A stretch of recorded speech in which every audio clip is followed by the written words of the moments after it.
Are you looking for the most competitive settings possible in Modern Warfare 2 so that you can easily see your opponents and take them out? This is not a video for performance. This is a video for your eyeballs so that you can see the enemy very clearly, very easily, and make out lots of details and find them before they find you so that you can win more matches. Let's get right into it.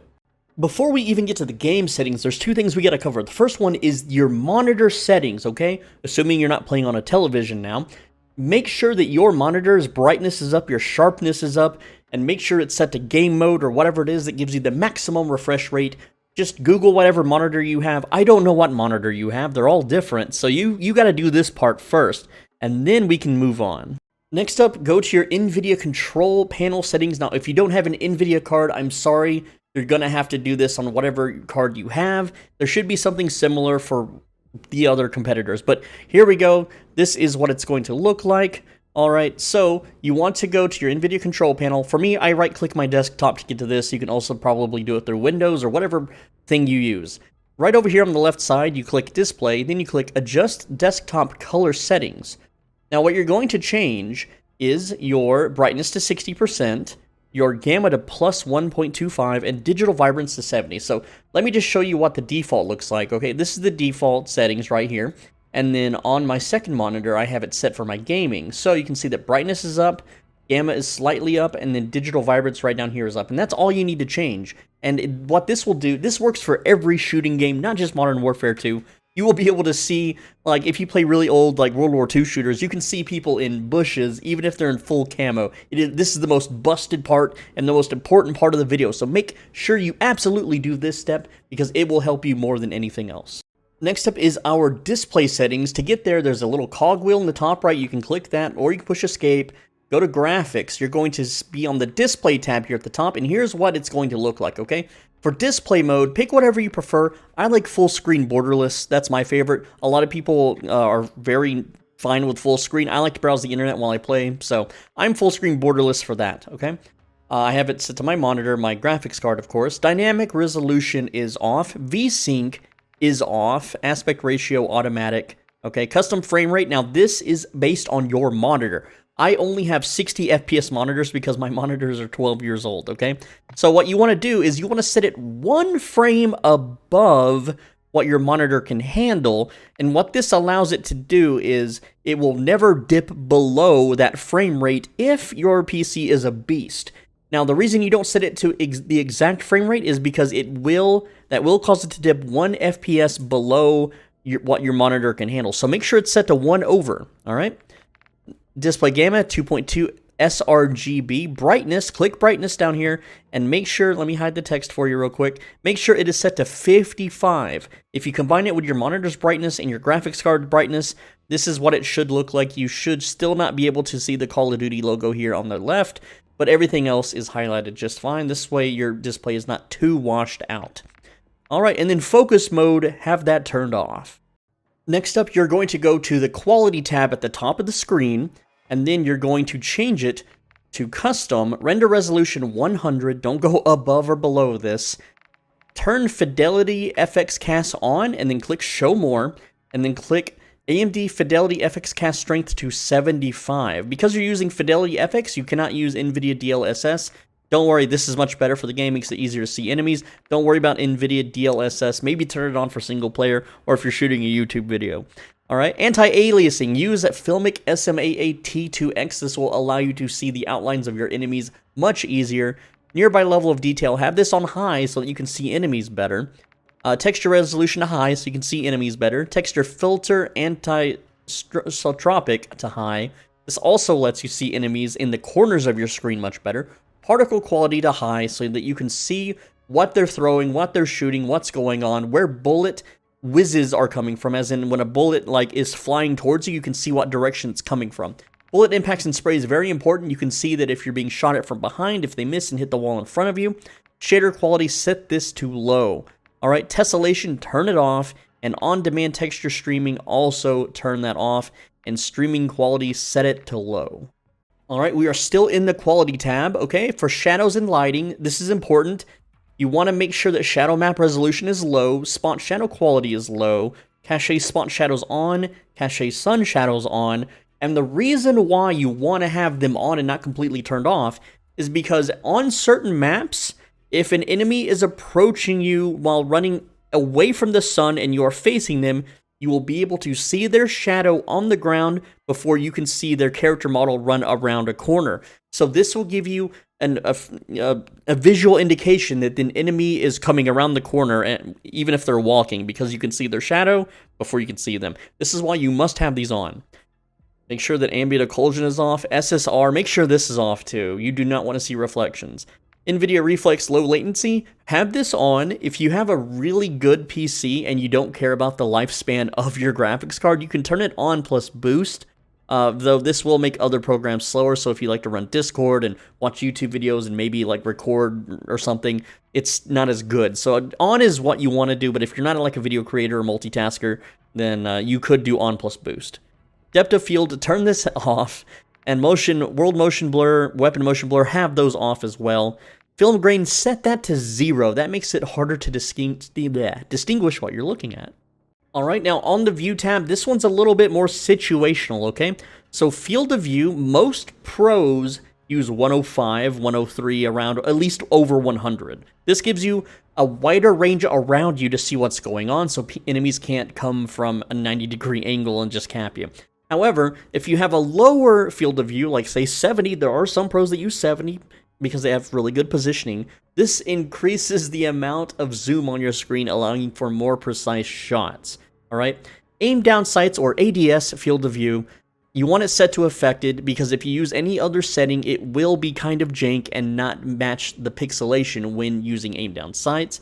Every single pro uses affected, don't use anything else. Weapon field of view, if you set it to wide, your weapon will take less pixels on your screen, which is better for more awareness. Third person field of view doesn't really matter. I just leave it at 80. There's like, if you're competitive, this one's entirely up to you, but 80 works fine because it's third person anyway, so you can already kind of see around you. Vehicle point of view, I don't touch it, and then first and third person camera movement, I leave at 100. Alright, so let's talk audio, because audio is a little tricky, alright? Honestly, if you're seriously and competitive about this game, you need to be using headphones, okay? However, not all headphone setups work the way they should. I'm using a mix amp, an Astro A40 mix amp from MLG that I got back in the day, and what I do is I have it set to headphones, okay? But what you got to do is you got to click each of these little options and then click play audio test, and whatever sounds the most distinguished, as you can tell what all the sounds are, what are the loudest, and so on, is what you should choose, but for me, it is headphones. Now, master volume, you want to lower this. If you have it at 100, okay, gunshots are going to drown out footsteps, and you won't be able to tell when people are approaching you if there is shooting nearby. So, in order for your headphones, your sound system, and your ears in real life to process the sound of footsteps and gunfire, you must lower your master volume down a whole lot, okay? This is still very loud to me. It's like if I'm playing this game with open ear headphones and someone's trying to talk to me at 25 master volume with default Windows settings, okay, I can't hear what they're saying until they're right in front of me screaming. It's that loud.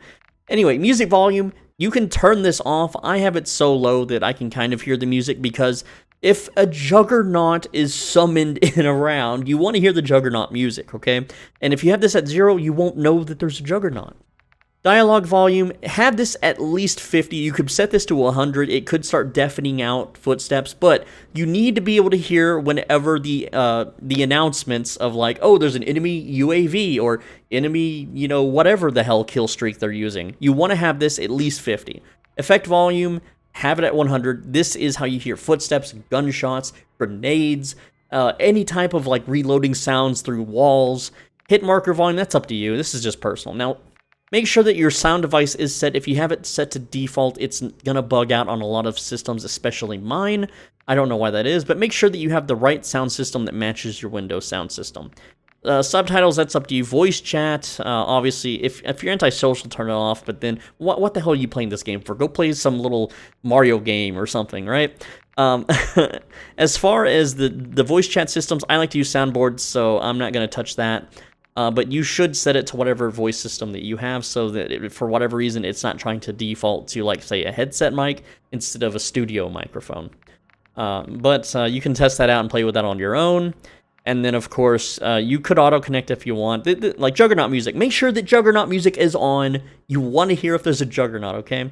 And hit marker sounds, that's entirely up to you. I just have it set to Modern Warfare. If you're really old school, you can set it to Classic. Don't ever pick none. You want to make sure that you hear hit markers, okay?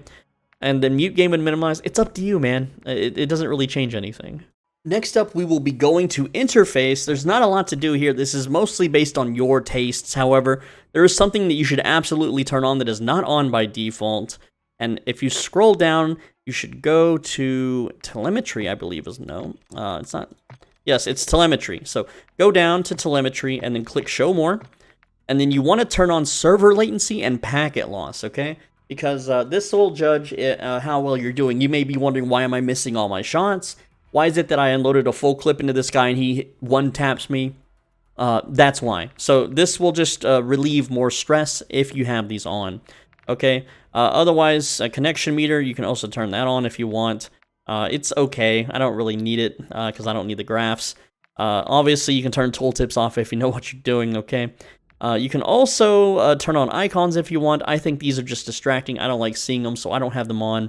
And then hardware alerts, like if you have problems with ghouling or whatever, then maybe you should turn these on, but that's up to you. System key behavior, this is, don't worry about it. Just leave it to your operating system if you have a decent PC. If you're blue screen all the time, then maybe change it to game. That's pretty much it. Finally, let's talk about keyboard, mouse, controller settings. I'm not going to talk about controllers because I don't use a controller.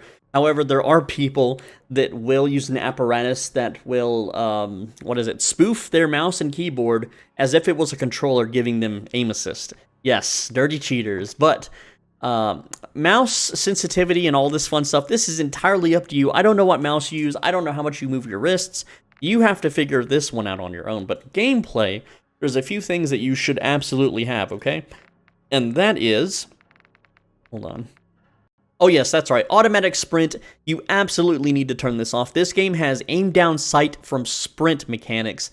And if you are always sprinting, you're not only are you making tons and tons of noise, but you're also ruining your aim down sight speed. So make sure that that is absolutely off, no matter what. A few other things too, okay? In gameplay, go to movement advanced settings, and then you need your walk behavior. I don't recommend toggle because you might get it stuck, but you need to set the walk speed to 25 or lower. This makes you completely silent when walking, okay? So you may think, well, I can have it at 50 something and then, it'll just be very faint. No, this game, you clomp, clomp, clomp when you even walk, okay? When you sprint, when you run, of course, you're very, very heavy and very loud. Even when walking, you are highly audible to anyone else that has done these settings, especially someone using a really nice headset and a mix amp. Like, well, I don't have the best headset, but anyway, nothing about me. Whatever. Let's continue on. The rest of this stuff is based on preference, but there is one more thing that you should also do, and that is go to your keybinds, and there's a few important things. Okay. For one, weapon mount is naturally bound to mouse button 5, but if your mouse does not have a mouse button 5, or you have that rebound for other purposes, rebind it to T or something, which is what I have mine bound to. Now, what you need to do is go to movement advanced keybinds, because walk is not naturally keybound. There is not a normal button. I put mine on the Z key, which is by default your voice chat key. I changed that to my left alt. So make sure that you bind walk, and make sure your walking speed is set to 25 or lower. And this will allow you to stealth around completely silent where enemies cannot detect you at all, which is very vital in some parts of gameplay, okay? You can't just run around like in the old days. The game is completely different from other Call of Duties. Anyway, guys, that's all I've got. My name's Swole Benji. I make videos every single day on this channel, so make sure you're subscribed so you don't miss tomorrow's video, because it's going to be a good one, all right? Leave a like on the video. I read every single comment. I know I have like almost 70,000 subscribers at the making of this video, but I have no life. I don't have a job. I don't have a family or obligations. I will read every single one of your comments, so leave me a comment, and I might reply to it. Hopefully you found this useful. Hopefully you found this helpful. If you have any other tips that I might have forgotten, then please leave them in the comments and we can make a follow-up video. I'll give you credit, okay? I'll shout you out in the video. It'll be awesome, all right? With that said also, there is a video on the screen right now. Go ahead and give that one a click. Watch more of these videos. They're all very good, very passionate. So I will see you in tomorrow's video. Take care, lads.